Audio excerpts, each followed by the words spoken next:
ایک جج نے اپنا واقعہ سنایا۔ میں ایک جگہ سیشن جج لگا ہوا تھا۔ ایک کیس آیا، ایک ملزم میرے سامنے پیش کیا گیا جس پر قتل کا الزام تھا۔ سارے ثبوت اس کے خلاف تھے، مگر وہ تھا بہت معصوم شکل، روتا اور چیختا بھی تھا کہ میں نے یہ قتل نہیں کیا۔ اس کی معصومیت سے یہ پتہ چلتا تھا کہ اس نے قتل نہیں کیا، لیکن ثبوت یہ بتاتے تھے کہ اس نے قتل کیا ہے۔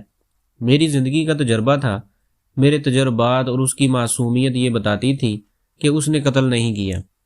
اس لیے میری کوشش یہ شروع ہو گئی کہ اس کو بچا لوں۔ اسی کوشش میں تقریباً 3 مہینے میں نے اس فیصلے کو لمبا کیا، لیکن میری کوشش ناکام رہی۔ میں سارا دن اسی کے بارے میں سوچتا رہتا تھا۔ میری زندگی کا کوئی یہ عجیب فیصلہ تھا۔ آخر کار میں نے اس کو سزائے موت لکھ دی۔ دوسرے دن اس کو سزائے موت ہونی تھی۔ میں اس کے پاس گیا اور پوچھا کہ سچ سچ بتاؤ، تم نے قتل کیا ہے؟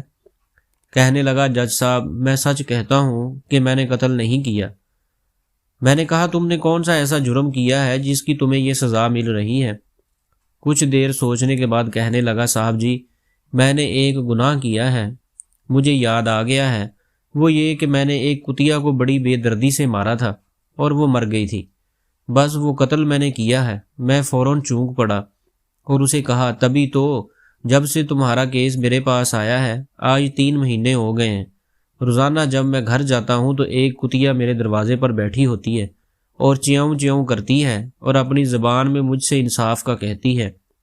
جج صاحب نے بتایا کہ دوسرے دن اس شخص کو پھانسی ہو گئی اور مجھے سبق ملا، وہ یہ کہ اللہ کی مخلوق پر ظلم کرنے والے کو اللہ سزا ضرور دیتا ہے۔